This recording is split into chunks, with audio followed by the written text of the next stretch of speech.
Hey guys, what's up? This is Edgemeister, and today I'm here with a commentary about why YouTube is getting to be a scary place for newer YouTubers. Now, if you're already kind of big on YouTube, yes, it can be a little bit scary, but it's not as scary as when you are small, and I'll get into that. So, I don't want to just drag on and rant about. I have organized this commentary. I've not necessarily scripted it, but I have kind of a list here. So I'm gonna kind of list it in several things, into like several categories of the video, so that it keeps on going and I don't kind of drag on one topic. It's gonna be drama. It's gonna be a whole topic. Hackers, and just YouTube in general. So let's get right off with YouTube drama. Drama actually kind of used to be a good thing. The old saying is, no press is bad press. Anything that gets you out there helps you. And that's what YouTube drama used to be. Even if there's like some negative things toward you, for the most part, you would kind of grow.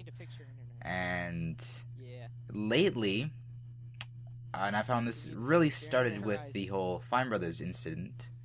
I'm not going to go too far in detail on that, but they tried to copyright the name React, and there's a whole bunch of negative drama towards them, and they started to lose subscribers. And I looked at that and I thought, holy crap, this is real. There's people actually getting bad press, and this kind of went on. You may have heard of Keemstar. He really he's had a reputation now of kind of ruining people's careers. And in turn, it kind of fired back at him, and he got involved with drama himself, and he started losing a lot of subscribers. And it's kind of scary, the fact that you used to, maybe not do something completely right, but it wouldn't ruin your YouTube career. However, now it is. Now it's getting serious. It used to just be like some feuds or whatever, but now it's like rape allegations, and holy crap. This is scary. The fact that, maybe even if it's false, I could do something bad to Keemstar or whatever, and he'll, I don't know, accuse me of being a rapist, which is not true. And I could lose a whole bunch of subscribers over something that I didn't do, and it just kind of scares me that things like this could happen on YouTube, that Keemstar could do what he's doing. And yes, as far as I know, none of the rape allegations that he put on other YouTubers ever really ended up to be true. So yes, I mean, I think maybe some of them that he reported on, not necessarily went in depth on, might have been true, but yeah, this is crazy. Like, I just sorry, I just cannot believe that the old saying is now false. There is such thing as bad press. And moving on to hackers. This is especially scary for smaller YouTubers, whereas the whole drama thing affects bigger YouTubers more. This affects smaller YouTubers a lot more. Yes, the bigger ones are the ones being targeted with hacking. If you didn't know, recently Poodlecorp's been doing a lot of stuff. Rmine on Twitter, which isn't, I don't think Rmine are that bad. And just a whole bunch of other hackers. H3 very recently got hacked. And Grade A Under A made a video recently talking about how to be hack proof. And yeah, the thing about being hacked when you're a larger YouTuber is, let's say they take your channel down. That is very scary, especially when that's your job. However, for example, Boogie, he got hacked while he was at Minecon, and his channel got taken down. But because he's large, he knows a lot of people, he's at VidCon, obviously, and he was able to get in contact with the YouTube representative or Google representative fairly easily. And even if he wasn't at Minecon, he would have thousands of people, hundreds of people who would actually help, but thousands of people who would be willing to help him get his channel back. And as a small YouTuber, like, good luck getting a hold of Google. Good luck getting a hold of some other people who could get hold of Google. Just good luck in general getting your channel back. Let's say you're a smaller YouTuber, somebody hacks you, you have hundreds of videos like I do, and they change all your titles. Now, as a larger YouTuber, that sucks just as much as a smaller YouTuber, except for, like I said, you can't get the help that you can get when you're a larger YouTuber. Overall, getting hacked as a larger YouTuber does kind of like stop your revenue for a while, but you'll get it back. As a smaller YouTuber, you have to be lucky, or you have to restart YouTube, which sucks. And it's just really, really scary. And even just like having a secure password isn't even enough. H3H3 got his channel hacked because the hacker called up his phone company and asked for his SIM card, and they gave it to him. He had enough information on himself out there on YouTube to the point where people could pretend to be him, take his phone stuff, and not only hack his YouTube, but be able to see all of his texts, to see all of his private information that was never before seen, really, by other people, by the public, that shouldn't have been seen by the public. Stuff that was private on his phone. And that is even more scary than being hacked on YouTube for a smaller YouTuber, because, you know, that's, if you're a small YouTuber, YouTube probably isn't your job, but no, I can run back quick. It's just invited him. It's just so much more on your phone for most people than their YouTube accounts. And that's why this is very scary. You know, getting your channel get deleted, all that stuff. Scammy videos. Nice. Getting locked out of your account. All that stuff, when you're large, is scary, but you'll get it back. There's a lot of people in Google, there's a lot of people on YouTube that will help. Smaller YouTubers, no, not so much. And now we're on to the third topic here, which is just YouTube in general. I'm talking about false claims, accidentally purging people on YouTube, and people getting mad at other people for clickbaiting. Now that's kind of a huge topic right now, is the whole clickbait argument. Because right now, if you're small, you can't really get big on YouTube without treating it like a business, without doing clickbaity titles. And I wouldn't say I'm that clickbaity and I'm treating it that much like a business, but that is actually a bad thing. I need to start doing more of that, because I'll never kind of reach my dream of it being a part-time job, really, which is kind of like what I really want from YouTube. I'll never be able to do it, because not necessarily for like just that I can do it more. You know what I mean?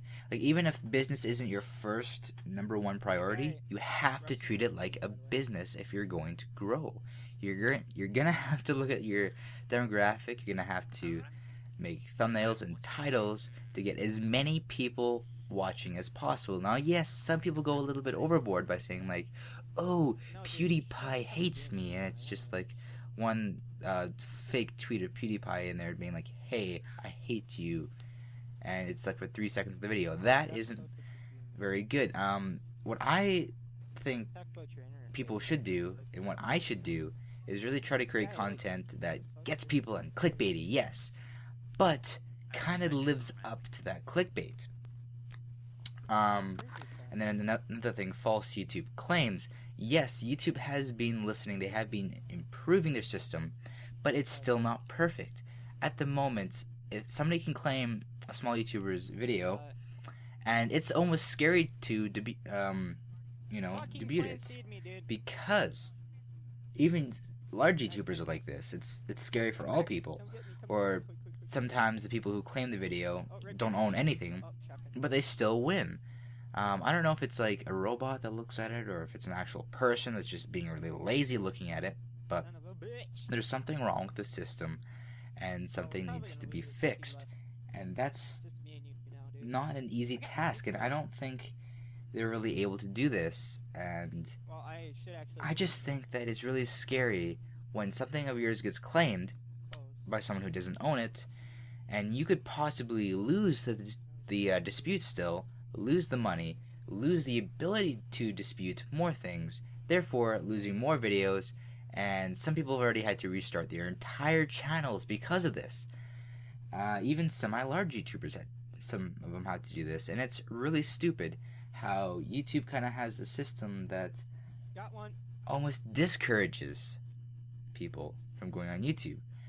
And another thing is YouTube accidentally purging people, accidentally, like, taking off subscribers, deleting accounts. Now, this used to be kind of a regular thing where they'd used to delete inactive accounts. Recently, they haven't been doing this, but it has happened, and YouTube has said that they don't really know exactly what is going on. I've heard a lot of theories, the most prominent one being that it was kind of like an automatic thing, that the servers automatically deleted people, and just because they haven't done it in a while, it deleted a bunch of people. I do not believe that, because I lost a fair amount of subscribers, and I consider myself fairly new on YouTube. Yes, I've been here for like 2-3 years on Edgemeister already, but I've in the long run been on YouTube since about 2011 on my other channel, so I would consider Edgemeister fairly new. And yes, it's just really scary to know that, like, you could just lose a whole bunch of subscribers one day, and sometimes YouTube glitches out and does it to only one person or whatever, and it's just really, really scary. And the last thing about the whole YouTube topic is the fact that with all these hackers going around, with all this drama, with all these false claims and stuff, treating it like a business, pretty much everything in total almost scares people for success on YouTube, because all that stuff seems to come with being large on YouTube. If you're large on YouTube, you're probably being involved with drama. You're probably being involved with hackers, with false claims. YouTube purge affected everyone. Treating it like a business affects all larger YouTubers, and maybe you're large and you haven't been affected by all of it, but you've at least been affected by one of it. I know that false claims on YouTube are a huge issue. Not too long ago, I think it was like 2012, 2013, I think it was, where YouTube just messed up completely, and some people had to file disputes on every single one of their videos for music that they had a license to with it, or that kind of stuff, and it just kind of messed everything up. I almost don't want to get a license because I'm scared to use copywritten music. And I've even been claimed for royalty-free music, which is stupid. And I've disputed it and won, but it's just so stupid that this is a thing, and this can be going on.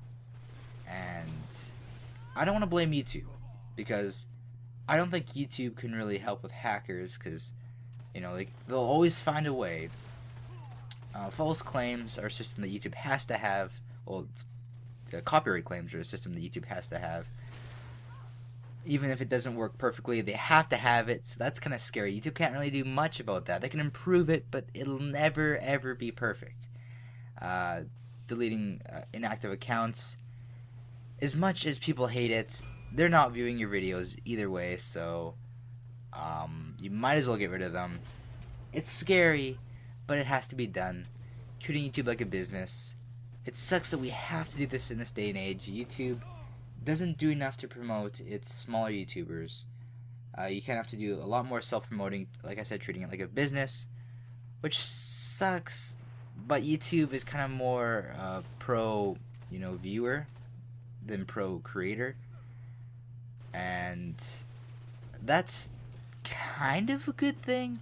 I feel like they should change that a little bit. They can improve on that, but for now, it's I don't know if they can do much about that.